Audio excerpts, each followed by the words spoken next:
نحمد نصلی علی رسول الکریم اما بعد فاعوذ باللہ من الشیطان الرجیم بسم اللہ الرحمن الرحیم۔ ہم قرآن مجید کی تفسیر کر رہے ہیں اور سورہ الرعد پر پہنچے ہوئے ہیں۔ آج انشاءاللہ ہم سورہ الرعد کا آغاز کر رہے ہیں، تو شروع کرتے ہیں انشاءاللہ۔ اعوذ باللہ من الشیطان الرجیم بسم اللہ الرحمن الرحیم۔ الف لام میم را تلک آیات الکتاب والذی انزل الیک من ربک الحق ولکن اکثر الناس لا یؤمنون۔ اس کا ترجمہ ہے الف لام را، یہ کامل کتاب کی آیات ہیں، اور جو کچھ تیری طرف تیرے رب کی جانب سے نازل کیا گیا ہے وہ حق ہے، اور لیکن اکثر لوگ ایمان نہیں لاتے۔ تو سورہ رات کے بارے میں ہم تھوڑا سا جانتے ہیں کہ سورہ رات کا مضمون کے بارے میں تھوڑا سا سمجھتے ہیں۔ سورہ رات جو ہے وہ اس کا جو نزول کا وقت بتایا جاتا ہے، یہ مکی سورہ ہے، حالانکہ اس کے بارے میں کچھ لوگوں نے مدنی بھی لکھا ہے اس کو، جیسے کہ یہاں پر اس مصحف میں مدنی لکھا ہے، لیکن زیادہ مضبوط دلائل اسی بات کے ہے کہ یہ مکی سورہ ہے، اور زیادہ تر علماء کی یہی رائے ہے۔ اس کا شان نزول سورہ رعد رسول اللہ صلی اللہ علیہ وسلم کے قیام مکہ کے آخری دور میں غالباً سورہ یوسف کے بعد 12 نبوی میں نازل ہوئی ہے، جب رسول اللہ صلی اللہ علیہ وسلم کے خلاف بڑی سخت چالیں چلی جا رہی تھی اور مکر سے کام لیا جا رہا تھا۔ تو یہ اس سورہ کو سورہ یوسف کا جوڑا بھی بتایا جاتا ہے، کیونکہ سورہ یوسف میں پچھلی سورہ میں ہم نے پڑھا کہ حضرت یوسف علیہ السلام کے حق پر ہونے پر اور ان کے مخالفین کے باطل پر ہونے کا قصہ تھا۔ حضرت یوسف علیہ السلام کا کردار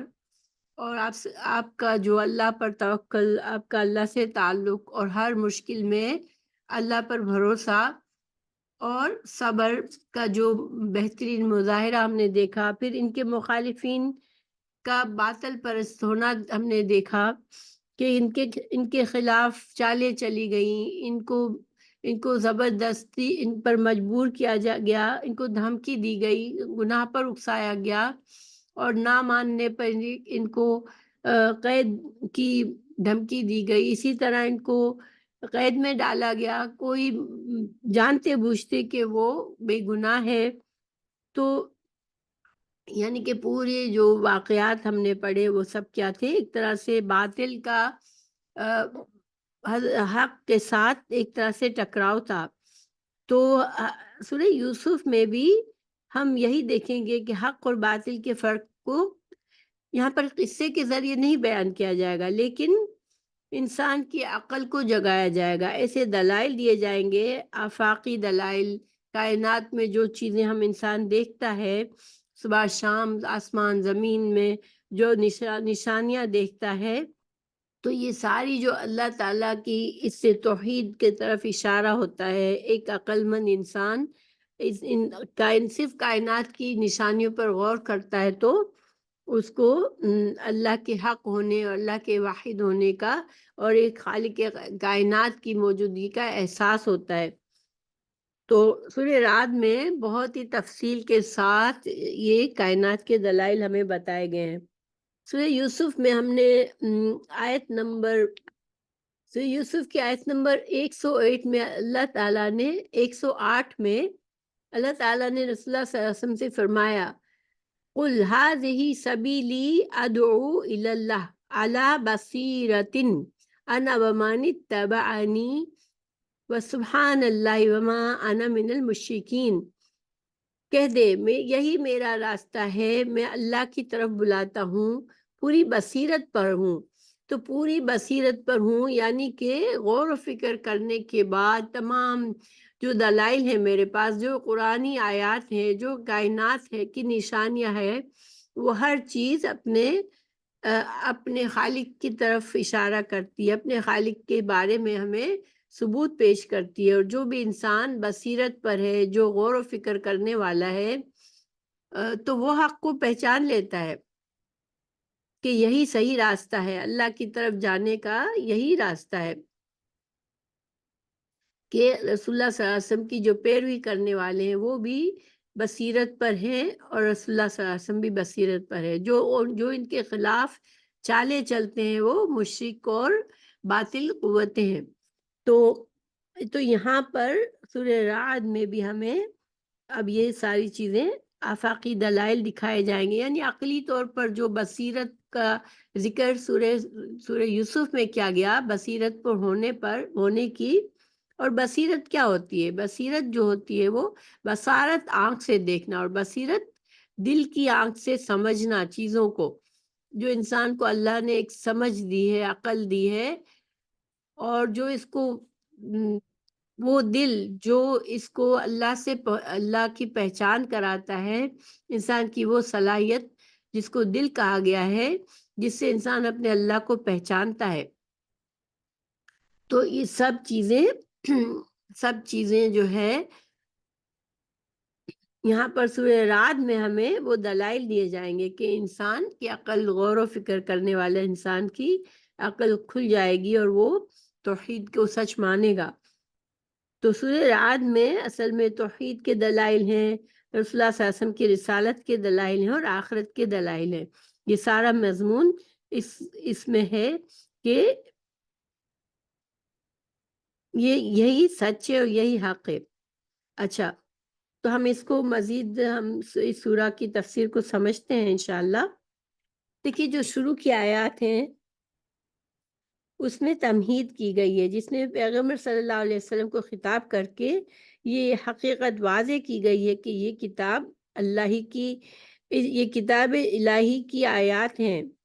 صرف ہوائی اور سوچ کی باتیں نہیں ہیں، انسان کے خیالات کی پیداوار نہیں ہے یہ، بلکہ اس میں ہر بات حقیقت ہے، اور جن باتوں کی یہ خبر دے رہی ہے، یعنی قرآن میں جن باتوں کی خبر دی گئی ہے وہ سب پوری ہو کر رہیں گی، لیکن اکثر لوگ اپنی ضد پر اڑے رہیں گے اور اس پر ایمان نہیں لائیں گے۔ اس آیت کو ہم سمجھتے ہیں، الف لام را۔ الف لام را یہ حروف مقطعات ہیں، اور حروف مقطعہ کا مطلب الگ الگ پڑھا جانا، اور یہ کچھ سوراز میں ہے، قرآن کے آغاز میں حروف مقطعات ہیں جن کا معنی اور مفہوم ہمیں نہیں سمجھایا گیا ہے، لیکن اللہ سبحانہ تعالیٰ ہی صحیح معنی اور مفہوم اس کا جانتے ہیں، اور ہم اس پر ایمان لاتے ہیں۔ اور الف لام را یعنی ہر لفظ جو ہے وہ قرآن کی آیات ہے، اور ہر لفظ پر جس طرح سے 10 نیکیاں انسان کو ملتی ہے پڑھنے میں، تو الف لام را حروف مقطعات ہے۔ پھر تل کا آیات الکتاب، تل کا آیات الکتاب، تو دیکھیں آیات الکتاب یہ الکتاب کی آیات ہیں، تو یہاں جب الکتاب آیا ہے اس میں، تو یہ گرامر کے لحاظ سے جس انداز میں اس کو کہا گیا تل کا آیات الکتاب، تو اس میں کیا مطلب نکلتا ہے کہ کامل کتاب، قرآن مجید جو ہے وہ کامل کتاب، اور قرآن مجید مطلب لیا گیا ہے، بہترین اس میں خوبیاں موجود ہے۔ تو قرآن یہاں پر الکتاب، تل کا یہ اسم و اشارہ ہے، آیت الکتاب یہ آیات الکتاب کی ہے، یعنی یہ آیات ایک کامل کتاب کی ہے، قرآن مجید کی ہے، جو اللہ سبحانہ تعالیٰ کی طرف سے ہے۔ پھر ولیکن اکثر الناس لا یؤمنون۔ اچھا، پھر دوسری اس الکتاب کی خوبی کیا ہے؟ والذی انزل الیک من ربک الحق، تو اللہ تعالیٰ کی طرف سے جو کچھ آپ پر نازل کیا گیا ہے وہ سب حق ہے، وہ سچ ہے، لیکن اکثر انسان ایمان نہیں لائیں گے۔ تو یہاں میں یہ پتہ چلتا ہے کہ دنیا کی جو اکثریت لوگوں کی وہ غور و فکر کرنے کی عادی نہیں ہے، وہ غور و فکر کرتی نہیں ہے، نہ کائنات کی نشانیوں پر، نہ قرآن کی آیات پر، اس وجہ سے کہ وہ اپنی عقل کو استعمال نہیں کرتے، تو اس وجہ سے وہ ایمان نہیں لاتے۔ کوئی بھی انسان اگر اپنی عقل کو استعمال کرے گا اور صحیح کھلے دل سے قرآن کی آیات کو پڑھے گا، اگر کائنات کی آیات نشانیوں پر غور و فکر کرے گا تو وہ پھر اللہ پر ایمان لے آئے گا۔ پھر دوسری آیت، اللہ الذی، اب اس سے یہاں پر ایک اشارہ ہمیں یہ بھی ملتا ہے، کہتے کہ اکثریت لوگوں کی ایک بھیڑ، انسان کی ایک بھیڑ جب ہوتی ہے، زیادہ تر لوگ کسی چیز کے پیچھے جب چلتے ہیں تو وہ کوئی سوچ سمجھ کر نہیں چلے ہوتے، ٹھیک ہے، بس ایک کسی، جیسے کہ جب انسان اگر اپنی عقل کو سائڈ میں رکھ دیتا ہے اور بس کسی کی طرف پیچھے چلتا رہتا ہے اندھا دھند، تو وہ بصیرت پر نہیں ہوتا، اور اکثر لوگوں میں یہ خامی ہوتی ہے، الا یہ کہ اللہ کسی کو ہدایت دے اور وہ اپنی عقل اور بصیرت سے معاملہ کرے اور اللہ کو پہچانے۔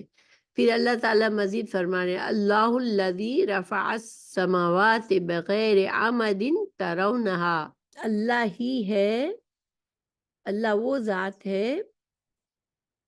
جس نے آسمانوں کو بلند کیا بغیر ستونوں کے۔ تو اللہ سبحانہ تعالیٰ، اللہ وہ پاک ہستی کا نام ہے تو جس نے سب کچھ بنایا، ٹھیک ہے، اللہ سبحانہ تعالیٰ کے اس نام میں ہی ہمیں اللہ ایک اکیلا معبود ہے، تو پھر اس میں یہ پتہ چلتا ہے، یہ معنی ہے کہ اللہ ہی نے سب کچھ بنایا ہے، اللہ ہی خالق ہے، اس ایک لفظ میں اس کی ساری صفات موجود ہے، اللہ سبحانہ تعالیٰ کا یہ ذاتی نام ہے، اور اس میں صرف ایک لفظ میں لفظ اللہ میں، لفظ جلالہ میں اللہ کی ساری صفات آ جاتی ہے، اور ایمان اس ہستی کی توحید، اس کے رسولوں کی تصدیق اور اس کے سامنے قیامت کو پیش ہونے کے عقیدے کا نام ہے۔ کوئی انسان کہتا ہے میں ایمان لاتا ہوں، تو ایمان کا مطلب اصل میں کیا ہے کہ انسان اللہ کو ایک مانے، اپنے خالق کو، مالک کو، مدبر کو ایک مانے، اسی کو سچا معبود مانے اور اس کے ساتھ کسی کو شریک نہ کرے، اور اس کے رسولوں کی تصدیق کرے کہ ہاں یہ اللہ تعالیٰ نے بندوں کی ہدایت کے لیے انبیاء کرام کو بھیجا، اور رسول اللہ صلی اللہ علیہ وسلم آخری نبی ہیں، اور پھر قیامت پر یقین رکھنا کہ قیامت برپا ہوگی اور اللہ تعالیٰ لوگوں کو دوبارہ اٹھائے گا، اور ان کے جو بھی کچھ دنیا میں اعمال ہوئے ہوں گے اس کا حساب کتاب ہوگا، اور اس کے لحاظ سے انسان کے اعمال اور عقائد کے لحاظ سے اس کو جزا اور سزا دی جائے گی۔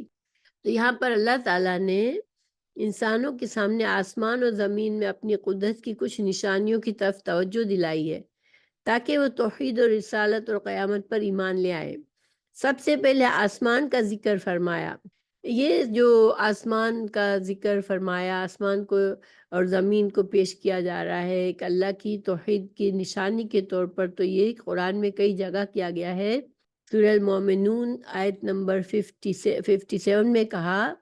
لَخَلْقُ السَّمَاوَاتِ الْأَرْضِ أَكْبَرُ مِنْ خَلْقِ النَّاسِ، کہ یقیناً آسمانوں اور زمین کا پیدا کرنا لوگوں کے پیدا کرنے سے زیادہ بڑا کام ہے۔ اسی طرح سورہ نازعات میں آیت نمبر 57 میں فرمایا، کیا تمہیں پہلی بار یا دوبارہ پیدا کرنا زیادہ مشکل ہے یا آسمان کو؟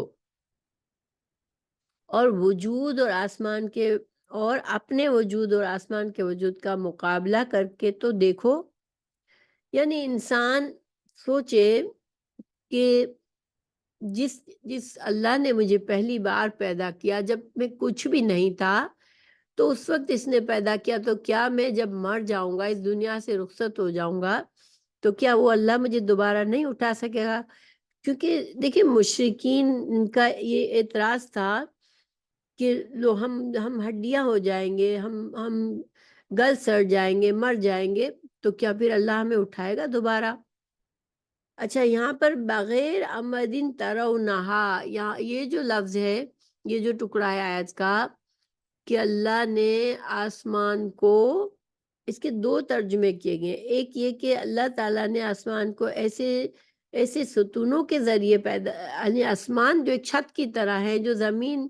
کے اوپر ہے، اور آسمان کو کسی چیز نے بظاہر ہمیں کچھ نظر نہیں آتا کہ آسمان کیسے اپنی جگہ پر رہتا ہے اور وہ زمین پر گر نہیں پڑتا۔ دیکھیں دنیا میں کبھی بھی کوئی چھت جو ہوتی ہے اس کو ستونوں کا سہارا دیا جاتا ہے، دیواروں کا سہارا دیا جاتا ہے، تب کہیں جا کے وہ چھت اپنی جگہ پر اونچی رہتی ہے۔ تو اب آسمان ہمارے لیے ایک چھت کی حیثیت رکھتا ہے، زمین ہمارے لیے بچھونا ہے، زمین پر ہم چلتے پھرتے ہیں، ہم بستے ہیں زمین پر۔ تو یہ آسمان کو سہارا کس نے دیا ہے؟ یعنی کیوں، کیا کوئی ایسے ستون ہے جو ہمیں نظر نہیں آتے مگر اللہ تعالیٰ نے ستون بنائے ہیں؟ یا دوسرا معنی یہ ہے کہ بغیر کوئی ستونوں کے اللہ تعالیٰ نے ہی اس کو اپنی جگہ پر تھام کے رکھا ہے۔ تو یہ سورہ فاطر 41 میں فرمایا گیا، اعوذ باللہ من الشیطان الرجیم، ان اللہ یمسک السماوات والارض ان تزولا ولئن زالتا ان امسکہما من احد من بعدہ انہ کان حلیما غفورا۔ یقیناً بات یہ ہے کہ اللہ تعالیٰ آسمانوں اور زمین کو تھامے ہوئے ہے کہ وہ موجودہ حالت کو چھوڑ نہ دیں، اور اگر وہ موجودہ حالت کو چھوڑ بھی دیں تو پھر اللہ کے سوا اور کوئی ان کو تھام بھی نہیں سکتا، وہ علیم اور غفور ہے۔ تو یہ جو ہے اللہ تعالیٰ کی کمال قدرت اور صنعت کا بیان ہے۔ تو دیکھیں اس میں ایک اشارہ یہ بھی ہے کہ جو انسان جس کو اللہ نے بنایا ہے وہ اس دنیا میں اس شرک کرتا ہے، ایسے ایسے گناہ کرتا ہے کہ آسمان بھی ٹوٹ جائے، آسمان بھی ان کے گناہوں کے اثر سے ٹوٹ کر گر جائے، مگر اللہ تعالیٰ ہی ہے جس نے آسمان کو اپنی جگہ پہ برقرار رکھا ہے۔ دیکھیں ہم روزانہ دیکھتے ہیں مگر غور و فکر اس پر کرنا چاہیے، انسان کو کائنات کی نشانیوں پر غور و فکر کرنا چاہیے۔ تو جیسے کہ میں نے بتایا کہ اس کے دو معنی کیے گئے، یا تو ایک یہ کہ تم دیکھتے ہو کہ آسمان اپنی جگہ پہ کھڑا ہے، چھت بنا ہوا ہے، مگر اس کو کوئی ستون نہیں ہے جو اس کو اپنی جگہ پر رکھے ہوئے ہے، اللہ سبحانہ تعالیٰ ہی نے اس کو اپنی جگہ پہ تھام کے رکھا ہے۔ دوسرا معنی یہ ہے یعنی کہ ستون ہے، ٹھیک ہے، مگر تمہیں نظر بھی نہیں آتے، ایسے ستونوں کے ذریعے اللہ تعالیٰ نے اپنی قدرت سے اس کو روک کے رکھا ہے۔ تو دونوں معنی صحیح ہو سکتے ہیں۔ اور یہاں پہ ایک اور یہ معنی بھی نکلتا ہے کہ دیکھیں آسمان اور زمین اللہ کے فرما بردار ہیں، اللہ نے انہیں جس حالت میں رکھ دیا وہ اسی حالت میں رہ رہے ہیں اور اس سے تجاوز نہیں کر رہے ہیں، لیکن انسان جو ہے اس کو کچھ اختیار ملا ہوا ہے، اس کو ارادے کا اختیار دیا گیا ہے، کوشش کا اختیار دیا گیا ہے، چاہے وہ حق کی طرف چلے یا چاہے باطل کی طرف۔ تو اس سے انسان اللہ کی مرضی نافرمانی کرتا ہے، حالانکہ اللہ کی عظیم ذات کی نافرمانی کرنا جبکہ انسان ایک حقیر شے ہے، یہ بہت بڑی بات ہے، لیکن انسان اس کا اندازہ نہیں کرتا، انسان اس کو سوچتا نہیں ہے۔ اور یہ جو چاند اور سورج ہیں وہ بھی دیکھیں اللہ تعالیٰ کے حکم سے چلتے ہیں، اور سورج اپنا ایک سال میں پورا کرتا ہے، اور چاند جو ہے وہ اپنی ایک ماہ میں اپنا راستہ پورا کرتا ہے، اور کوئی بھی ستارے سیارے چاند آپس میں کوئی ٹکراتا نہیں ہے۔ تو یہ سب کے سب زبردست قدرت اور حکمت ہے، اللہ تعالیٰ کی عظیم عظمت کو بتاتی ہے، اللہ کی قدرت کو بتاتی ہے۔ پھر اللہ تعالیٰ نے فرمایا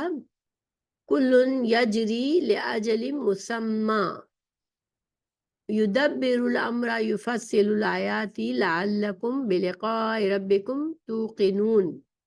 اللہ تعالیٰ نے آسمان کے بعد جو ہے چاند اور سورج کا ذکر فرمایا کہ وہ اللہ کی فرما برداری کے ساتھ اپنا اپنا سفر پورا کرتے ہیں۔ سورج اپنا ایک سال میں پورا کرتا ہے، چاند ایک مہینے میں اپنا سفر پورا کرتا ہے، اور پھر سے دوبارہ اپنے سفر کا آغاز کر دیتے ہیں یہ۔ اور کوئی بھی اللہ کی نافرمانی نہیں کرتا اور اللہ کے بتائے ہوئے راستے سے نہیں ہٹتا۔ یدبر الامر یفصل الآیات لعلکم بلقاء ربکم توقنون۔ تو اللہ تعالیٰ فرما رہے ہیں کہ اللہ تعالیٰ یہ آیات تفصیل سے تمہیں بتا رہے ہیں، اور اس کا مقصد کیا ہے؟ یہ یقین دلانا ہے کہ ایک ایسی عظیم مخلوقات کو پیدا کرنے اور اس کی تدبیر کرنے والا پروردگار کے لیے تمہیں دوبارہ پیدا کرنا کچھ مشکل نہیں ہے، اور ہر حال میں تمہیں اس کے سامنے پیش ہونا ہے۔ دیکھیں، اگر انسان سوچے کہ دوبارہ پیدا ہوگا ہی نہیں، تو پھر تو ویسے بھی کوئی اس دنیا کا مقصد ہی نہیں سمجھ آتا، کیونکہ اس دنیا میں ظلم و ستم کرتے ہیں لوگوں کے حقوق پر ڈاکہ ڈالتے ہیں، ساری زندگی کوئی کسی کے ساتھ برا کرتا ہے، پھر وہ اسی حالت میں دنیا سے چلا جاتا ہے، اور کوئی مظلوم ساری زندگی تکلیف برداشت کرتا ہے۔ کچھ لوگ ہر حال میں اللہ کے فرما بردار رہتے ہیں، ہر مشکل کو برداشت کرتے ہیں، کچھ لوگ ساری زندگی اپنی منمانی کرتے ہیں۔ تو پھر یہ اگر آخرت نہیں، اگر دوبارہ زندہ نہیں ہونا، تو پھر یہ ہمارے انسانوں کی زندگی کا کوئی مقصد ہی نظر نہیں آتا۔ جبکہ اتنی عالی شان اللہ تعالیٰ نے جو کائنات بنائی، جو ہر چیز، ہم مزید دلائل ہمیں دیے جائیں گے کہ یہ کوئی ایسے ہی نہیں بن گیا ہے۔ ہر چیز میں اللہ تعالیٰ نے ہر چیز کو دیکھ کر ہمیں اندازہ ہوتا ہے کہ بڑی پلاننگ کے ساتھ ہر چیز کو بنایا گیا، اور ہر چیز کو ایسا بنایا گیا ہے جیسا اس کو ہونا چاہیے۔ پھر اگلی آیت ہے وَهُوَ الَّذِي مَدَّ الْأَرْضَ وَجَعَلَ فِيهَا رَوَاسِيَ وَأَنْهَارًا وَمِنْ كُلِّ الثَّمَرَاتِ جَعَلَ فِيهَا زَوْجَيْنِ اثْنَيْنِ يُغْشِي اللَّيْلَ النَّهَارَ إِنَّ فِي ذَلِكَ لَآيَاتٍ لِقَوْمٍ يَتَفَكَّرُونَ۔ تو مدہ کا معنی ہوتا ہے پھیلانا، اور رواسیہ کا معنی ہوتا ہے، راسیتن کی جمع ہے، اور اس کا معنی ہے زمین میں گڑا ہوا ہونا۔ یعنی جس طرح سے کوئی کیلیں ٹھوکی جاتی ہے کسی چیز کو بنانے میں، تو کیلوں کی طرح پہاڑوں کو زمین کے اندر گاڑا گیا ہے تاکہ زمین جو ہے وہ اپنے بیلنس رہے زمین کا۔ تو اللہ سبحانہ تعالیٰ نے آسمان اور زمین کا اوپر کا ذکر فرمانے کے بعد کہ آسمان کو کیسا اللہ نے بنایا ہے، اب اللہ تعالیٰ زمین کی تفصیلات بتا رہے ہیں کہ زمین، آسمان، سورج، چاند وغیرہ کا اب نیچے کے جہان، یعنی کہ اللہ تعالیٰ کی چند قدرتوں کا ذکر ہے کہ زمین ایک کرہ ہونے کے باوجود اتنی وسیع بنائی کہ طول و عرض میں آدمی کی نگاہ کی اس کی انتہا کو نہیں پاتی۔ دیکھیں، جیسے سائنس کے ذریعے ہمیں پتہ چلتا ہے کہ زمین گول ہے، لیکن اگر ہم جس طرح سے زمین پر چلتے پھرتے ہیں، اگر ایک گول چیز پر انسان کی چیزیں ہوتی، انسان کچھ بناتا، وہ سب کچھ قائم نہ رہتا، لیکن زمین پر انسان آرام سے چلتا پھرتا ہے، اور زمین کو ایسا وسیع بنایا ہے اللہ نے کہ آدمی اس کی انتہا کو نہیں دیکھتا۔ آدمی زمین کے طول و عرض کی نگاہ، اس کی نگاہ کی انتہا سے باہر ہے۔ پھر انسان اور حیوان کسی تکلیف کے بغیر اس پر چلتے پھرتے ہیں۔ انسان عظیم الشان عمارتیں بناتا ہے زمین کا توازن قائم رکھنے کے لیے، اور ہر وقت زلزلے کی کیفیت سے محفوظ رکھنے کے لیے اس میں بہت سے نیچے تک گڑے ہوئے اور بہت سے اوپر تک اٹھے ہوئے پہاڑ بنا دیے، اور تمہاری زندگی کی بقا کے لیے دریا اور ندی نالے بنا دیے۔ ندی نالوں کا ذکر پہاڑوں کے ساتھ فرمایا، کیونکہ دریا عموماً پہاڑوں ہی سے نکلتے ہیں، کیونکہ اللہ تعالیٰ نے یہاں کیا فرمایا، وَجَعَلَ فِيهَا رَوَاسِيَ وَأَنْهَارًا، یعنی اس میں اللہ نے پہاڑ بھی بنائے اور نہریں بھی بنائی، اور یہ سب چیزیں انسان کی ضرورت اور زندگی کے لیے یہاں ضروری ہیں۔ پھر وَمِن كُلِّ الثَّمَرَاتِ، اب من کل ثمرات اس جملے میں ایک ایسی حقیقت بیان فرمائی جس کا پوری طرح انکشاف انسان کو بہت بعد میں ہوا، یعنی جب قرآن کے نزول کے وقت لوگوں کو یہ پتہ نہیں تھا۔ جیسے جو لوگ درخت اگاتے تھے، جیسے کھجوروں کے درخت میں ان کو پتہ ہوتا تھا کہ ایک مادہ درخت ہوتا ہے اور یہ ایک نر درخت ہوتا ہے، لیکن تمام ثمرات میں، تمام درختوں میں نر اور مادہ الگ الگ ہوتے ہیں، اور ہر درخت میں ان کا پھل جو ہے وہ نر اور مادہ پھولوں کا بور ملنے سے وجود میں آتا ہے۔ یہ ساری چیزیں اب انسان کو بہت سی جیسے تحقیقات اور تجربات سے یہ باتیں اب پتہ چلی ہے کہ ہر پھولوں میں بھی جوڑا ہوتا ہے، بعض پھولوں کے اندر ہی جوڑا ہوتا ہے نر اور مادہ کے، ایک مادہ کا جز ہوتا ہے، ایک نر کا جز ہوتا ہے، تو دونوں پھول بعض اوقات ایک ہی پودے میں موجود ہوتے ہیں، اور بعض اوقات ایک درخت کے ایک ہی پھول میں نر مادہ دونوں حصے پائے جاتے ہیں۔ یعنی بعض درخت ایسے ہیں کہ نر اور مادہ کے اجزاء ایک ہی درخت کے اندر ہوتے ہیں، بعض اوقات ایک ہی پھول کے اندر ہوتے ہیں، اور بعض اوقات درخت بھی الگ الگ ہوتے ہیں، نر کا درخت الگ اور مادہ درخت الگ۔ تو یہ سب کچھ ایسی چیزیں نہیں ہے کہ انسان کہے کہ بس بن گئی، اچانک سے بن گئی، بس اتفاقاً بن گئی، دنیا وجود میں آ گئی، دنیا کی چیزیں بن گئی۔ انسان یہ نہیں سوچ سکتا کیونکہ ہر چیز کو دیکھ کر انسان کو اس پر جب غور کرتا ہے تو اس کو پتہ چلتا ہے کہ یہ تو بہت ہی زبردست پلاننگ کے تحت ہر چیز کو تدبیر سے بنایا گیا ہے۔ پھر دیکھیں اس کے علاوہ کچھ لوگوں نے یہ کہا کہ جعل فیہا زوجین اثنین، تو اس کا ترجمہ یہ کیا کہ دو قسمیں، یعنی کہ پھلوں کے اندر میٹھے پھل بھی ہوتے ہیں، کڑوے پھل بھی ہوتے ہیں، تو اچھے ذائقے والے ہوتے ہیں، فائدہ مند ہوتے ہیں، کچھ نقصان دہ ہوتے ہیں، یعنی ہر اس میں بھی اقسام ہوتی ہے، ہر چیز ایک ہی نہیں ہوتی، ٹھیک ہے۔ تو اگر انسان دیکھے کچھ پھلوں کی تاثیر گرم ہوتی ہے، کچھ کی ٹھنڈی ہوتی ہے، کوئی سائز میں چھوٹے ہوتے ہیں، کوئی کلر الگ الگ ہوتے ہیں سب کے، اور کسی کا درخت بہت بڑا ہوتا ہے، کسی بیل ہوتی ہے، زمین پر رہتی ہے۔ تو یہ سب کچھ کون کرتا ہے؟ اتنی اقسام پھلوں میں اور سبزیوں میں اور پودوں میں کون بناتا ہے؟ اور ہر قسم کو جب انسان غور و فکر کرتا ہے تو اس کا دماغ ہل جاتا ہے کہ کس قدر بہترین تدبیر سے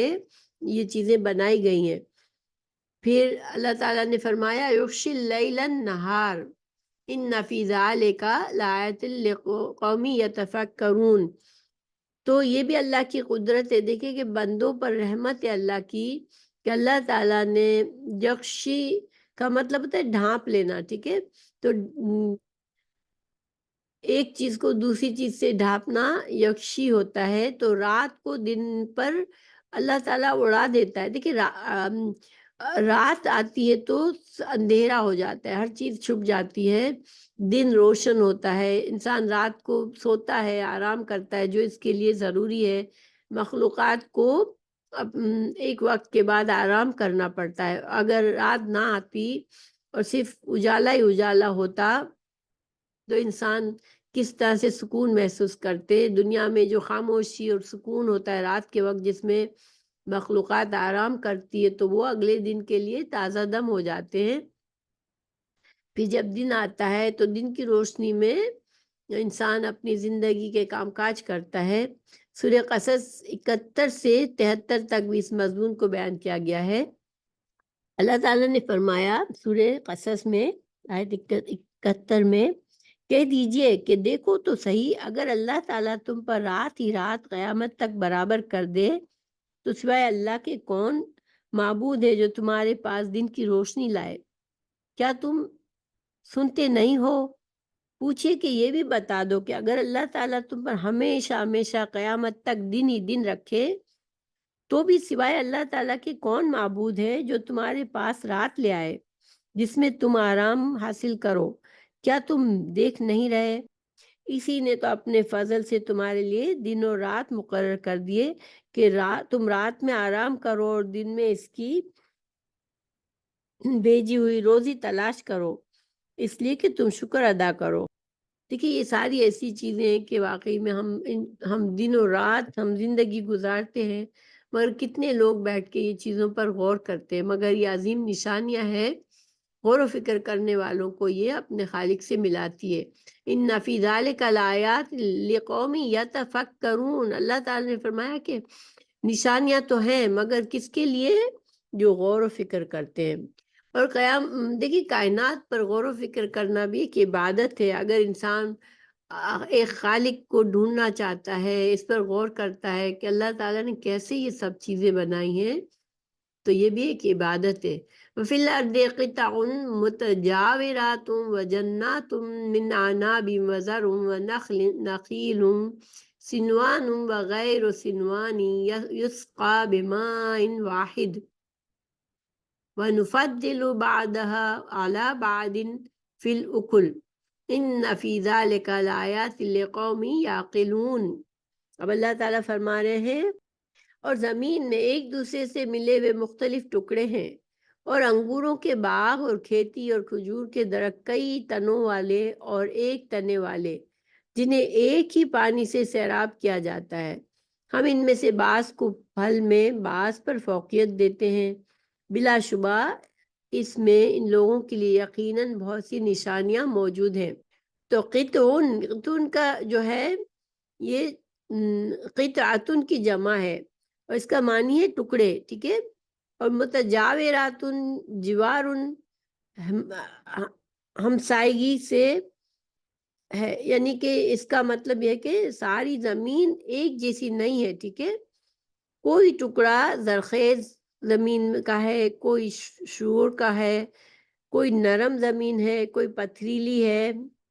یہ سب خطے ایک دوسرے کے ساتھ ساتھ ہیں۔ اب اسی زمین کے کسی علاقے میں کوئی کھیتی اور پھل پیدا ہوتا ہے، کسی میں کوئی اور کسی میں انگوروں اور دوسرے پھلوں کے باغات ہیں۔ دیکھیں جو لوگ کھیتی باڑی کرتے ہیں ان کو بھی اندازہ ہوتا ہے کہ کون سی زمین کس پھل کے لیے زیادہ مناسب ہے، کس چیز کو کہاں لگانا ہے کہ وہ کس طرح کے آب و ہوا میں کون سے پھل زیادہ بہتر بنیں گے اور پھلیں گے پھولیں گے، کون سے پودے کہاں پر زیادہ اچھی طرح رہتے ہیں۔ ہم گھر میں بھی اگر کچھ پلانٹس رکھتے ہیں تو ان کی بھی خصوصیات الگ ہوتی ہے۔ کسی کو زیادہ دھوپ میں رکھنا ہوتا ہے، کسی کو ہلکی دھوپ میں رکھنا پڑتا ہے، کسی کو سائے میں رکھنا پڑتا ہے۔ اسی طرح دیکھیں یہاں انگوروں کی مثال دے کر باقی باغات جو ہے یہ سننے والے کی سمجھ پر چھوڑ دیے۔ تو جس طرح انگوروں کے باغات ہوتے ہیں اسی طرح دوسری چیزوں کے باغ اور کھیتی ہے، اور اس میں ہر کھیتی آ گئی، یعنی ہمیں ایک مثال دی گئی ہے لیکن انسان اس کو سمجھ لے کہ یہ ہر طرح کے پھلوں کے لیے ہے۔ اور کھجوروں کے درخت دو قسم کے ہوتے ہیں، سنوان وغیرہ سنوان۔ سنوان کا کیا مطلب ہوتا ہے؟ لیکن نخیل سنوان وغیرہ سنوان، تو سنوان ایسے درخت کو کہتے ہیں کہ کھجور کا تنا نیچے سے ایک ہو اور اوپر اس تنے سے کئی تنے نکلے تو وہ سنوان ہے۔ اگر یہ ایک ہی تنا ہے تو غیر سنوان ہے۔ اس قسم کے دوسرے درخت اس نے خود سمجھ لے، یعنی کہ اسی طرح بہت سے درختوں میں یہ خوبیاں ہوتی ہیں، پھر سب ایک ہی پانی سے سیراب کیے جاتے ہیں۔ دیکھیں سب سے بڑی بات یہاں اللہ تعالیٰ نے یہ فرمائی کہ یہ جو بے شمار قسم کا جو نباتات پیدا ہوتی ہے، پھل پیدا ہوتے ہیں، درخت بنتے ہیں، لیکن پانی تو زمین سے وہی پیتے ہیں نا۔ یہ تو نہیں ہے کہ کسی کو الگ سے پانی دیا جاتا ہے، مختلف قسم کا پانی دیا جاتا ہے۔ ایک ہی طرح کا پانی پی کے کوئی پھل کڑوا پیدا ہوتا ہے، کوئی میٹھا پیدا ہوتا ہے، کوئی بدمزہ، کوئی مزیدار، اور کوئی اس سے بھی بڑھ کر لذت والا۔ یہ دیکھیں پھر دیکھیں رسول اللہ صلی اللہ علیہ وسلم نے فرمایا، یہ حدیث ہے کہ آدم علیہ السلام کو پیدا کرنے کے لیے پوری روئے زمین سے اللہ تعالیٰ نے ایک مٹھی لی جس میں سفید، سیاہ، سرخ ہر رنگ اور نرم اور سخت شور زرخیز ہر قسم کی مٹی آ گئی، اور وہ آدم کی اولاد اسی کے مطابق کوئی سرخ ہے، کوئی سفید ہے، کوئی سیاہ ہے، کوئی اس کے درمیان، اور کوئی نرم مزاج ہے، کوئی سخت مزاج ہے، کوئی خبیث طبیعت کا ہے اور کوئی طیب طبیعت کا ہے۔ تو ایک ہی زمین، ایک ہی پانی، ایک ہی باپ اور اسی کے نطفے سے بے شمار رنگا رنگ انسان پیدا ہوئے۔ تو کیا یہ ساری چیزیں غور و فکر کے لیے نہیں ہے انسان کے لیے؟ اللہ تعالیٰ فرما رہے ہر لفظ دیکھیں، ہر مثال دینے کے بعد سیم ٹکڑا آتا ہے، ان فی ذالک الآیات لقوم یتفکرون، یہاں پر کہا گیا ان فی ذالک الآیات لقوم یعقلون۔ اوپر اللہ تعالیٰ نے فرمایا کہ اللہ تعالیٰ اپنی نشانیاں بیان کر رہا ہے، اللہ تعالیٰ اپنی آیات بیان کر رہا ہے اور کائنات کی نشانیوں کا ذکر فرما رہا ہے تاکہ جو لوگ اللہ کی ملاقات کا یقین رکھتے ہیں ان کو سمجھ آئے بات۔ تو دیکھیں اصل مسئلہ ہی یہی ہے کہ انسان اگر اپنا دل و دماغ بند رکھتا ہے تو اس کو کوئی بھی بات، کوئی نشانی سمجھ نہیں آتی۔ اور جو لوگ عقل والے ہیں، جو صحیح معنوں میں عقل والے ہیں قرآن کی روشنی میں، اور جو غور و فکر کرنے والے ہیں، ان کو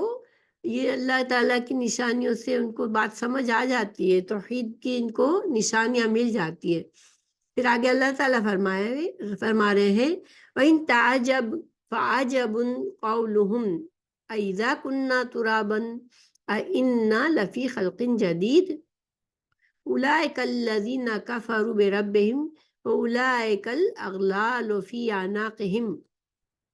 وَأُولَئِكَ أَصْحَابُ النَّارِ هُمْ فِيهَا خَالِدُونَ۔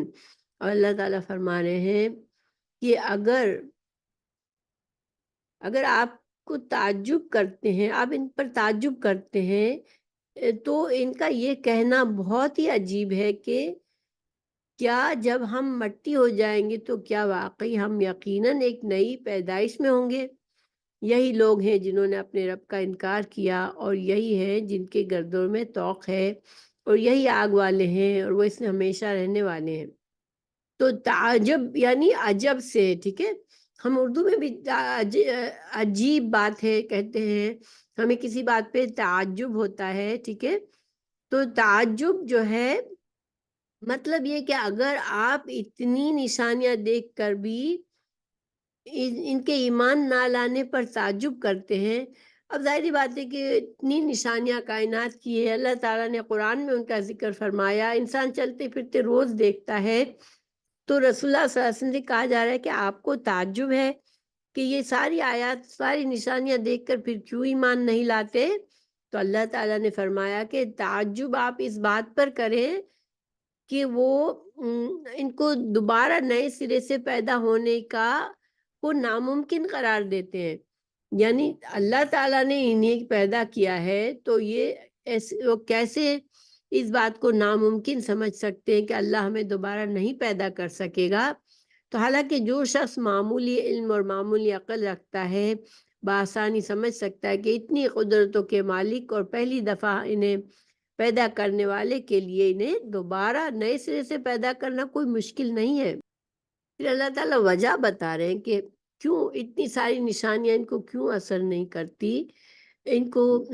یہ کیوں نہیں مانتے، کیونکہ یہ انکاری ہے، یہ ماننا نہیں چاہتے۔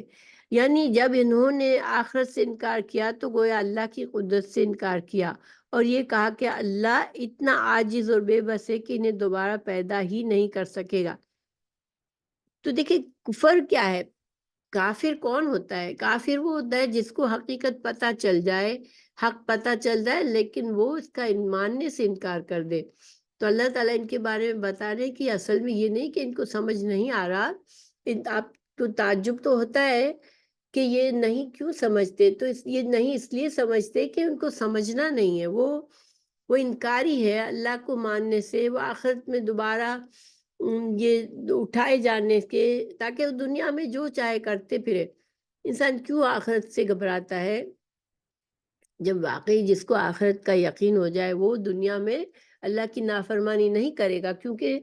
اسے پتہ ہوگا کہ میں برا کروں گا تو مجھے اس کا جواب دینا پڑے گا۔ تو انسان مگر اپنی خواہشات پہ چلنا چاہتا ہے، اپنی منمانی کرنا چاہتا ہے، تو پھر وہ کیا کرتا ہے کہ حق کو انکار کرنے کے بعد اس کے لیے آسان ہو جاتا ہے کہ اب وہ اپنی منمانی کرتا رہے۔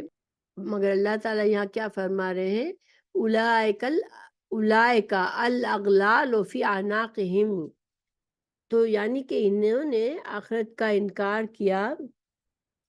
اغلال کہتے ہیں غلن کی جمع ہے، لوہے کا کڑا یا زنجیر جو مجرم کے گلے میں ڈال کر اسے باندھا جاتا ہے، اور بعض اوقات اسی کڑے کے ساتھ انسان کے ہاتھ بھی باندھ دیے جاتے ہیں۔ تو یہ سخت ترین صورت ہوتی ہے قید کی۔ تو ان کی گردنوں میں وہی آبائی کفر اور شرک کے طوق پڑے ہوئے ہیں جو انہیں کفر سے ہلنے نہیں دیتے، اور انجام ان کا یہ ہوگا کہ آگ والے ہیں، ہمیشہ اس میں رہنے والے ہیں۔ تو دیکھیں یہ اغلال کا کیا مطلب لیا گیا کہ پہلی بات دنیا میں ان کے اندر ان کی گردنوں پہ طوق کس چیز کے ہیں؟ ان کے آباء و اجداد کے جو غلط طریقے ہیں، جو انہوں نے اندھی تقلید کر رہے ہیں، تو یہ جو آباء و اجداد کے غلط طریقوں کی تقلید کے جو ان کی گردنوں میں طوق پڑا ہوا ہے کہ وہ اس سے نکل نہیں پاتے، سب کچھ سمجھ کر بھی وہ اسی غلط راستے پر چلنا چاہتے ہیں، اور آخرت میں ان کی سزا کے طور پر ان کے گلوں میں طوق ڈالے جائیں گے اور یہ ہمیشہ کے لیے آگ میں ڈالے جائیں گے۔ دوسری جگہ قرآن میں فرمایا گیا اِذَا الْأَغْلَالُ فِي أَعْنَاقِهِمْ وَالسَّلَاسِلُ يُسْحَبُونَ فِي الْحَمِيمِ ثُمَّ فِي النَّارِ يُؤْجَرُونَ المومن سورہ مومن کی آیت نمبر 71 سے 71 اور 72 ہے۔ جب طوق ان کے گردنوں میں ہوں گے اور زنجیریں گھسیٹے جا رہے ہوں گے اور کھولتے پانی میں، پھر وہ آگ میں جھونکے جائیں گے۔ تو یہ قیامت کا منظر بھی بتا دیا گیا کہ اغلال دنیا میں تو ان کی یہ جو طوق پڑے ہوئے ہیں کفر کے اور انکار کے، تو آخرت میں بھی ان کے اوپر ان کے گلوں میں طوق ہوں گے اور زنجیروں سے بندھے ہوئے ہوں گے، اور یہ اب ان زنجیروں کو گھسیٹ کر گرم پانی کے کھولتے ہوئے پانی کی طرف جائیں گے کبھی، اور کبھی آگ میں جھونکے جائیں گے۔ اولئک اصحاب النار هم فیہا خالدون۔ پھر اللہ تعالیٰ فرما رہے ہیں وَيَسْتَعْجِلُونَكَ بِالسَّيِّئَةِ قَبْلَ الْحَسَنَةِ وَقَدْ خَلَتْ مِنْ قَبْلِهِمُ الْمَثُلَاتُ وَإِنَّ رَبَّكَ لَذُو مَغْفِرَةٍ لِلنَّاسِ عَلَى ظُلْمِهِمْ وَإِنَّ رَبَّكَ لَشَدِيدُ الْعِقَابِ۔ اللہ تعالیٰ فرما رہے ہیں اور وہ تجھ سے بھلائی سے پہلے برائی کو جلدی طلب کرتے ہیں، حالانکہ ان سے پہلے کئی عبرتناک سزائیں گزر چکی، اور بے شک تیرا رب یقیناً لوگوں کے لیے ان کے ظلم کے باوجود بڑی بخشش والا ہے، اور بلا شبہ تیرا رب یقیناً بہت سخت سزا دینے والا ہے۔ تو یہاں پر سیئات، یہ جلدی کرتے ہیں، جلدی مانگتے ہیں کس چیز کو؟ سیئاتن، اور سیئاتن کا مطلب ہے کہ برے حالات، عذاب، تو یہ عذاب جلدی مانگ رہے ہیں بجائے اس کے کہ وہ الحسنہ مانگتے ہیں۔ حسنہ کا مطلب اچھی حالات، عافیت، خوشحالی کو حسنات کہتے ہیں۔ وقد خلت من قبلہم المثلات، تو ان سے پہلے عبرتناک سزائیں گزر چکی ہیں، اور بے شک ظاہر ہے کہ جو آثار ہمیں نظر آتے ہیں وہ خاص طور سے عرب وہاں سے گزرتے تھے، قوم سمود پر سے گزرتے تھے، قوم لوط کی سے گزرتے تھے، ان کو ان کا انجام پتہ تھا، ان کو پتہ تھا کہ ان پر اللہ کا عذاب آیا ہوا ہے، اس کے باوجود وہ اپنے لیے عذاب مانگتے تھے۔ حالانکہ جو انسان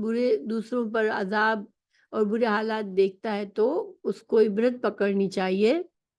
اور استعجالون کا مطلب ہے استعجال،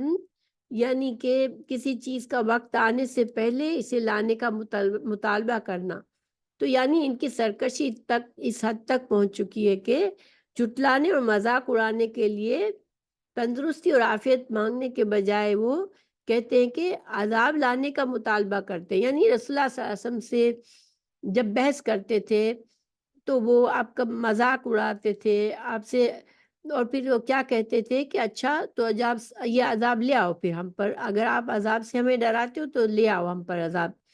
تو مشرکین کے اس قسم کے مطالبوں کا قرآن میں کئی جگہ ذکر ہے۔ سورہ انفال 32، عنکبوت 53 54، سورہ نمل 46، ان آیات کا، تو ان آیات میں ان کے اس مطالبے کا ذکر کیا گیا ہے کہ وہ اپنے لیے عذاب کی جلدی مانگتے تھے کہ اچھا عذاب لے آؤ. یہ سورہ انفال کی آیت نمبر 32 میں ہے. وَإِذْ قَالُوا اللَّهُمَّ إِنْ كَانَ هَذَا هُوَ الْحَقَّ مِنْ عِنْدِكَ فَأَمْطِرْ عَلَيْنَا حِجَارَةً مِنَ السَّمَاءِ أَوْ ائْتِنَا بِعَذَابٍ أَلِيمٍ. وہ کہتے ہیں کہ اور جب کہ ان لوگوں نے کہا اے اللہ اگر یہ قرآن آپ کی طرف سے ہے واقعی تو ہم پر آسمان سے پتھر برسا یا ہم پر کوئی دردناک عذاب واقع کر دے. اللہ تعالیٰ نے جواب میں فرمایا اور اللہ تعالیٰ ایسا نہ کرے گا کہ ان میں آپ کے ہوتے ہوئے ان کو عذاب دے. اللہ تعالیٰ ان کو عذاب نہ دے گا اس حالت میں کہ وہ استغفار بھی کرتے ہوتے ہو. تو دیکھیں یہ ہوتی ہے بے عقلی نہ ماننے والوں کی. جب وہ حق کو دیکھ کر انکار کر دیتے ہیں، سمجھ لیتے ہیں کہ یہ حق ہے، پھر اپنی دنیا کی خواہشات میں انکار کرتے ہیں تو ان کی عقل ماری جاتی ہے. ان کو چاہیے تھا اللہ سے دعا مانگتے کہ اللہ اگر واقعی یہ سچ ہے تو ہمیں توفیق دے کہ ہم اس سچ کو مان لیں، اس کو ہم سمجھ لیں. بجائے اس کو کہتے تھے کہ نشانی کے طور پر اگر ہم جھٹلا رہے ہیں سچ کو تو نشانی کے طور پر ہم پر عذاب نازل کرتا کہ ہمیں یہ یقین ہو جائے کہ یہ سچ ہے. یہ ایک مثال، یعنی کہ یہ دلیل مانگ رہے ہیں کہ اچھا دلیل کے طور پر اگر جب ہم پر عذاب آئے گا تو ہم مانیں گے کہ واقعی ہم نے نہیں مانا اور ہم پر عذاب آیا. اللہ تعالیٰ ایسے عذاب میں جلدی نہیں کرتا. اللہ تعالیٰ مہلت دیتا ہے، ہر کسی کی مہلت ہے. پھر رسول اللہ صلی اللہ علیہ وسلم موجود تھے ان میں اور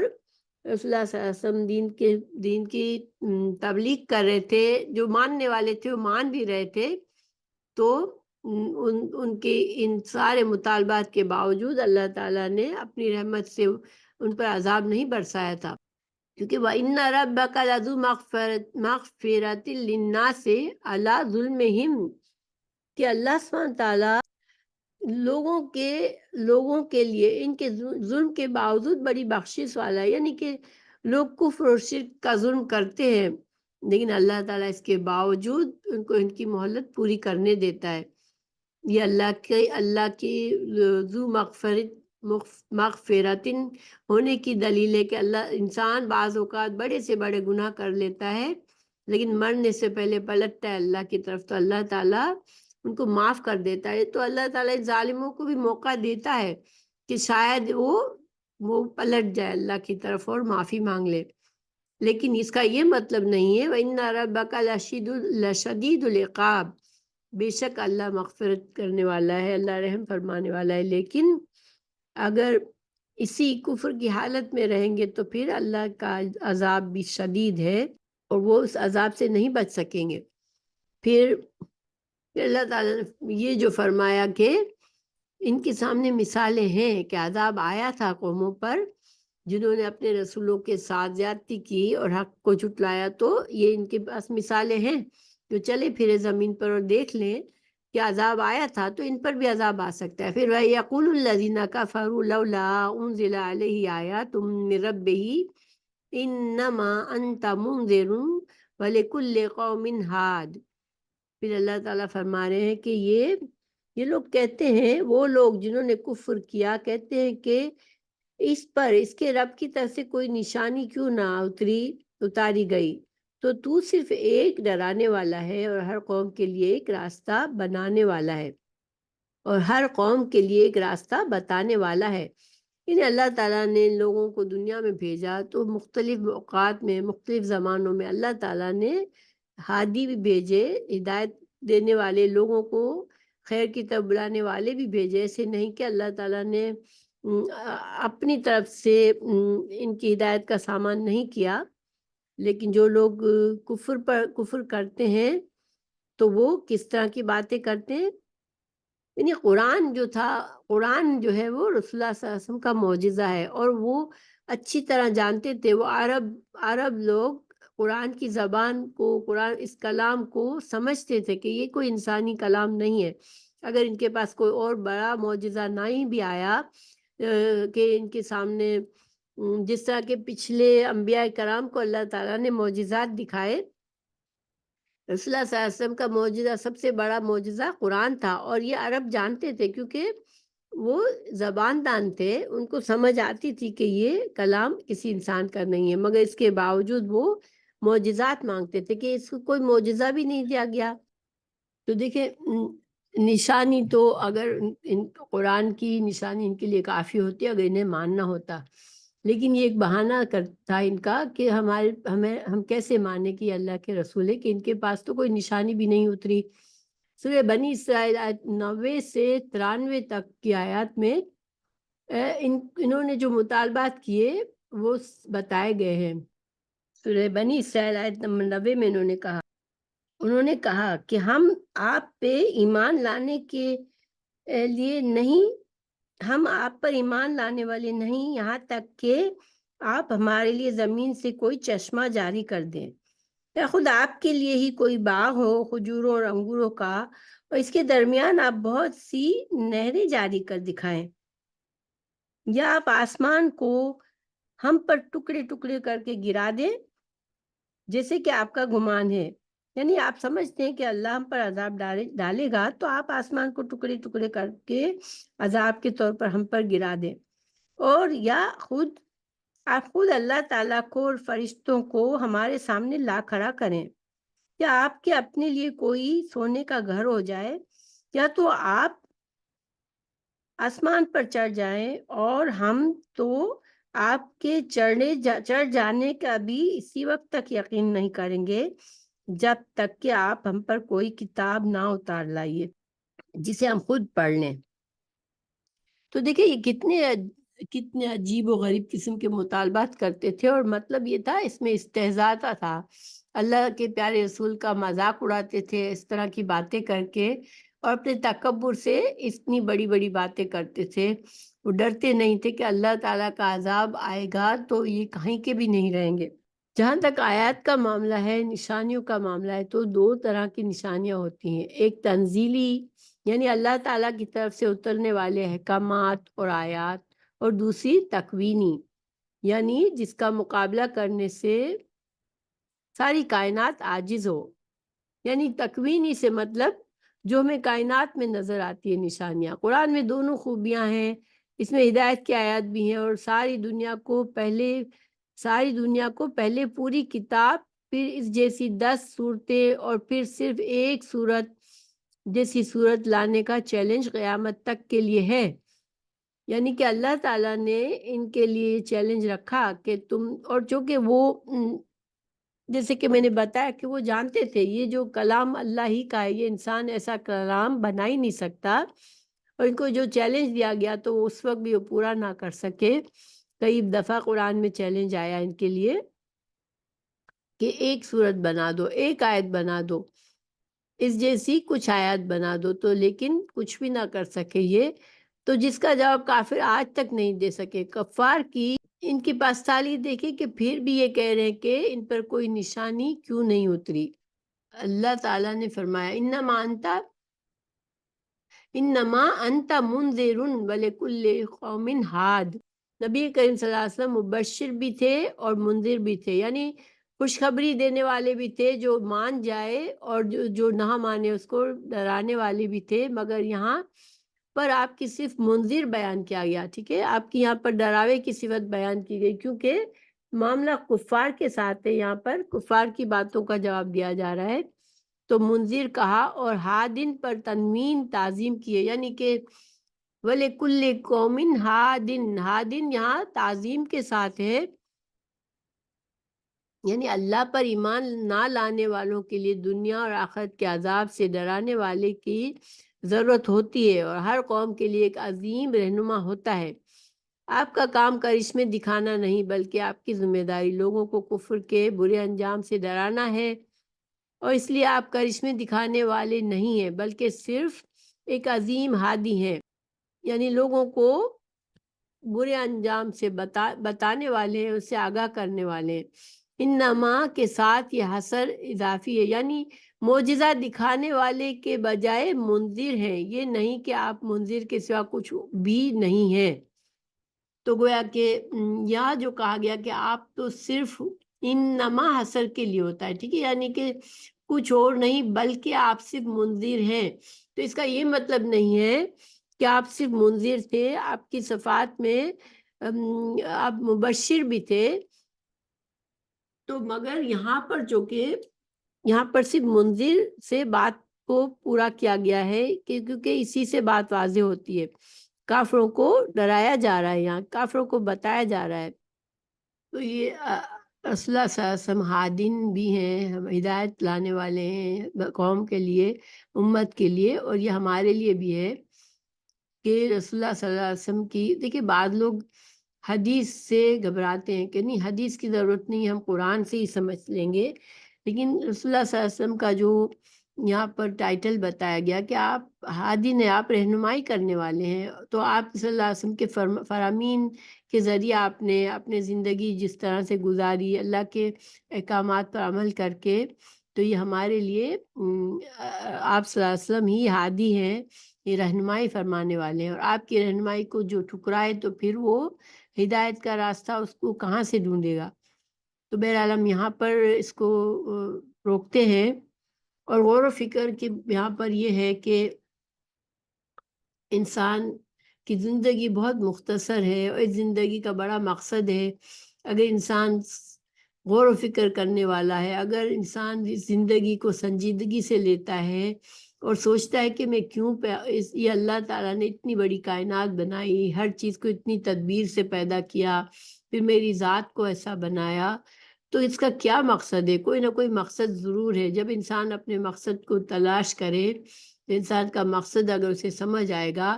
کہ میں اللہ کا بندہ بن کر مجھے زندگی میں گزارنا ہے، اور